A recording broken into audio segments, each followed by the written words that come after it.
폴란드 하늘이 뚫렸습니다. 러시아제 드론이 나토 회원국의 영공을 깊숙이 파고들어 자폭 공격을 벌인 겁니다. 단순한 추락도 항법 오류도 아니었습니다. 실제 전장에서 쓰이는 샤헤드 136 계열 자폭 드론이 그대로 날아들어 폴란드 농촌 한복판에서 폭발했고 반경 수십 미터가 초토화되었습니다. 농가 유리창은 산산조각 났고 옥수수밭은 불길에 삼켜졌습니다. 다행히 새벽 시간이라 인명피해는 없었지만 이번 사건은 유럽 전체에 심각한 충격을 던졌습니다. 왜냐하면 이는 나토의 집단방위 체계를 시험한 러시아의 노골적인 도발이자 방공망의 치명적 허점을 드러낸 사건이기 때문입니다. 더욱 놀라운 건 드론이 무려 120km 이상을 비행해 들어왔는데도 폴란드 방공망은 단 한 번도 경고음을 울리지 못했다는 사실입니다. 고도를 낮춰 숲과 지형을 타고 은밀히 날아든 드론은 그림자처럼 침투해 레이더망을 피해갔고 결과적으로 폴란드의 하늘은 무방비 상태로 뚫려버렸습니다. 영국 BBC는 이를 두고 나토의 심장부에 경고음이 울렸다고 평가했습니다. 이제 질문은 단순합니다. 과연 유럽의 하늘은 안전한지, 그리고 이 사건이 의미하는 진짜 메시지는 무엇인지 세계인들의 이목이 집중되고 있습니다.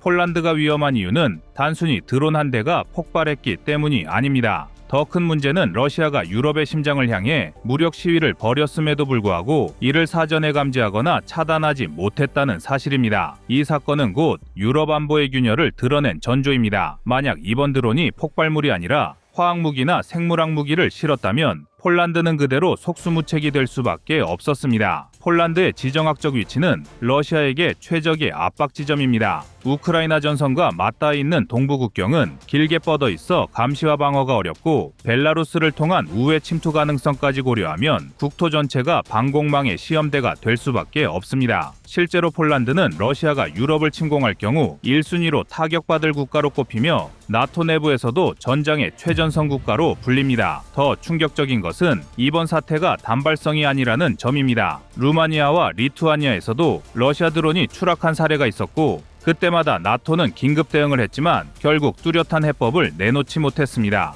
이는 단순한 사고가 아니라 러시아가 의도적으로 나토 국가들의 대응 태세를 실험하고 있다는 분석을 뒷받침합니다. 실제로 미국 CNN은 러시아는 유럽 방공체계의 구멍을 집요하게 파고들며 집단방위 조약의 발동선을 시험하고 있다고 지적했습니다. 폴란드 내부 분위기도 심상치 않습니다. 국가방위력 강화를 요구하는 여론이 치솟고 있으며 정부는 즉각 군사적 대응 옵션을 검토하고 있습니다. 하지만 문제는 단순히 무기를 늘리는 것으로 해결되지 않는다는 점입니다. 첨단 패트리엇 방공 시스템을 보유하고 있음에도 저고도로 은밀히 침투하는 소형 드론을 탐지하는데 한계를 보였기 때문입니다. 드론 한 대 가격이 2만 달러로 한화 약 2,600만 원에 불과한 반면 이를 요격하기 위해 사용되는 미사일은 수백만 달러에 달합니다. 전형적인 비대칭 무기 전술에 나토가 제대로 대응하지 못하고 있다는 겁니다. 더 나아가 이번 사건은 유럽 안보 구조 전체를 흔드는 파급력을 갖습니다. 독일 연방군은 최근 보고서에서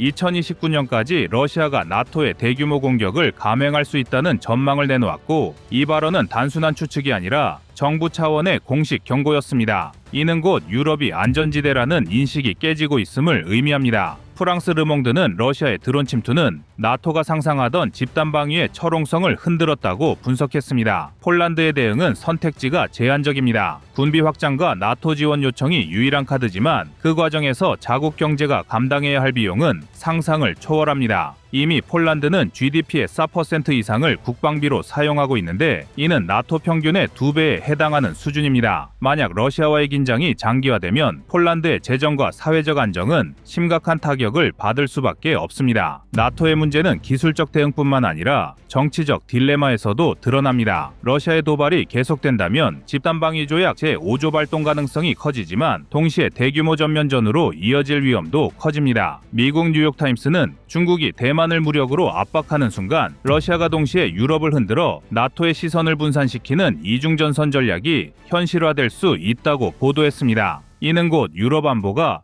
아시아와 직접 연결된다는 의미이며 한국 역시 그 흐름 속에서 자유로울 수 없다는 사실을 시사합니다. 결국 이번 사건은 러시아가 유럽 전체를 상대로 벌이는 일종의 실전 리허설이자 나토의 결속력을 시험하는 정치적 군사적 메시지입니다. 폴란드가 맞닥뜨린 위협은 단지 국경 문제나 농촌 지역 피해에 그치지 않고 유럽 전체와 동아시아까지 파장을 일으키는 글로벌 전략 게임의 일부라는 점에서 그 심각성이 배가 됩니다. 한국은 이 사건을 단순한 외신 기사로 소비해서는 안 됩니다. 우리의 현실과 직결되는 위협으로 받아들이고 방공망 강화와 첨단 무인기 대응 전략을 준비해야 할 때입니다. 폴란드가 이번 사건을 통해 직면한 가장 큰 과제는 방공망의 구조적 한계입니다. 패트리엇, 나삼스 같은 첨단 방공 체계가 배치되어 있음에도 불구하고 저고도로 침투하는 드론을 막아내지 못했다는 건 단순한 운영 미숙이 아니라 시스템적 허점입니다. 드론의 비행 고도가 50m 이하로 떨어지면 기존 레이더가 지형의 반사파에 가려 탐지가 어려워지고 결과적으로 레이더는 빈 공간을 보여줄 뿐 실체를 잡아내지 못하는 경우가 많습니다.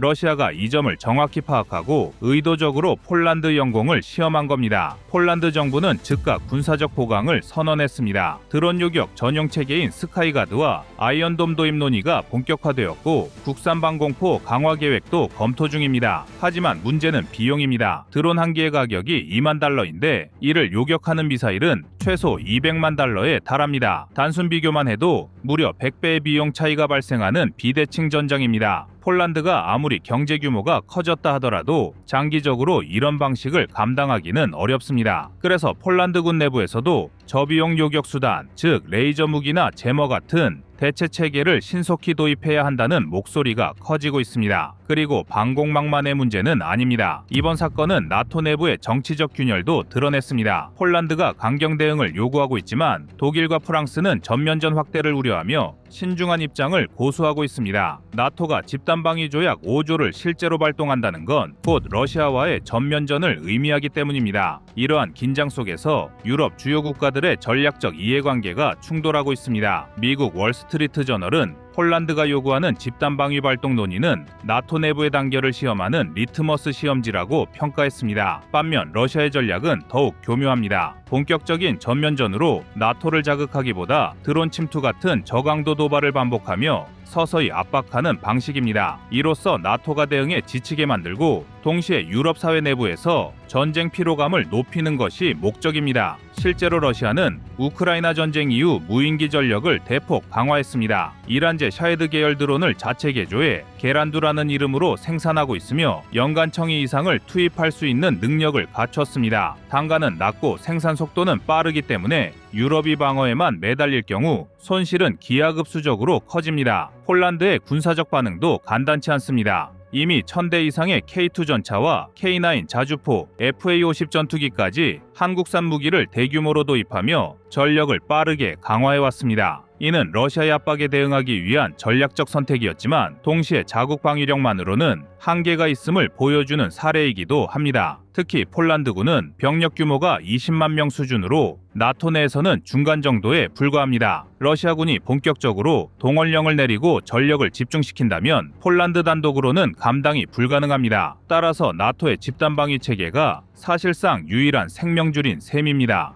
여기서 주목할 점은 한국과의 비교입니다. 한국 역시 드론 침투와 방공망 취약성을 경험했습니다. 2022년 북한 무인기가 수도권까지 들어왔을 때 군은 제대로 대응하지 못했습니다. 그 결과 한국도 드론 방어 체계 구축을 서둘렀고 현재는 레이저 요격 무기 블록원과 한국형 시위즈2 개발을 추진하고 있습니다. 이러한 사례는 폴란드가 직면한 상황과 정확히 겹쳐지며 결국 중소형 드론 방어 체계 없이는 나토든 한국이든 안전을 보장할 수 없다는 교훈을 줍니다. 또한 이번 사건은 경제적 파장도 크다고 볼 수 있습니다. 폴란드 농촌이 피해를 입은 것은 단순한 지역적 손실이 아니라 유럽 식량 안보와도 직결됩니다. 폴란드는 유럽 내에서 옥수수 밀의 주요 생산국 중 하나입니다. 한 번의 공격으로도 수십 헥타르 농지가 초토화된다면 곡물 가격과 공급망 안정성에 직격탄이 될 수 있습니다. 로이터는 러시아의 드론 공격은 군사적 목적을 넘어 유럽의 식량 공급망을 흔드는 효과를 노리고 있다고 보도했습니다. 결국 폴란드의 문제는 군사적 취약성과 경제적 불안정성 그리고 정치적 고립 위험이 동시에 드러났다는 점입니다. 지금 폴란드가 선택할 수 있는 길은 두 가지입니다. 나토의 단합을 강하게 촉구해 집단방위 조약 발동 가능성을 현실로 만드는 것 혹은 자국 단독 방위력 강화에 매달리는 것입니다. 하지만 어느 쪽도 쉽지 않습니다. 나토가 전면전으로 가는 것을 피하려 한다면 폴란드는 외교적으로 고립될 수 있고, 반대로 자체 군비 확장을 택하면 경제적 부담이 감당하기 힘든 수준까지 치솟게 되어 말 그대로 진퇴양난으로 몰리고 있습니다.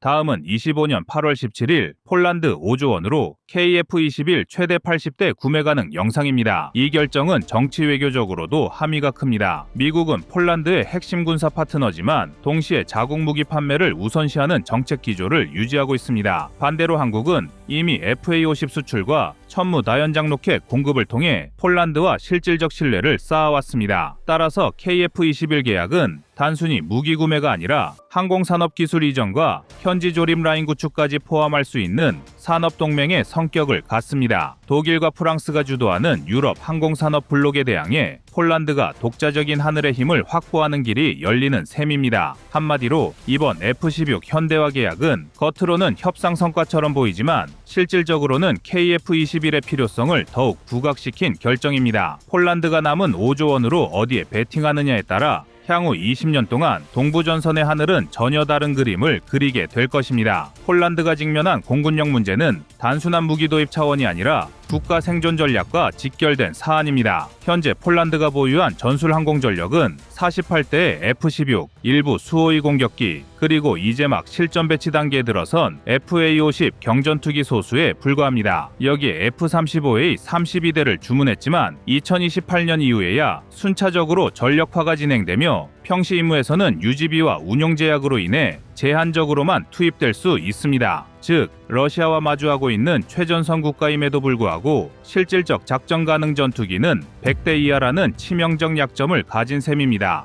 이 상황에서 F-16 현대화는 당장 숨통을 트이우는 선택지일 수 있지만 시계열을 고려하면 문제는 심각합니다. 이번 계약에 따라 48대의 F-16을 최신 블록 70, 72 수준으로 개량하는 데만 2030년부터 2038년까지 긴 시간이 소요됩니다. 폴란드가 바라는 강력한 전력 보강은 당장 5년, 10년 이내가 아니라 15년 이상 뒤로 밀려나는 셈입니다. 그 사이 러시아는 수호이 57의 양산 확대를 추진하고 있으며 기존 수호이 30과 수호이 35 계열의 개량형을 전선에 투입해 질적 양적 우위를 굳히고 있습니다. 이런 구조적 격차는 나토 동맹국의 지원만으로는 상쇄하기 어렵습니다. 따라서 최근 폴란드가 KF-21 보라매 전투기에 주목하는 이유는 단순한 호기심이 아니라 현실적 대안 모색으로 이해할 수 있습니다. KF-21은 이미 120대 양산 계획이 한국 내에서 확정돼 있고 공대공과 공대지 무장 통합 개발도 일정 앞당겨 추진되고 있습니다. 무엇보다 연간 30대 이상 대량 생산이 가능하기 때문에 5조 원 수준의 예산만 있으면 40에서 50대를 빠르게 확보할 수 있습니다. 이는 F-16 개량과 달리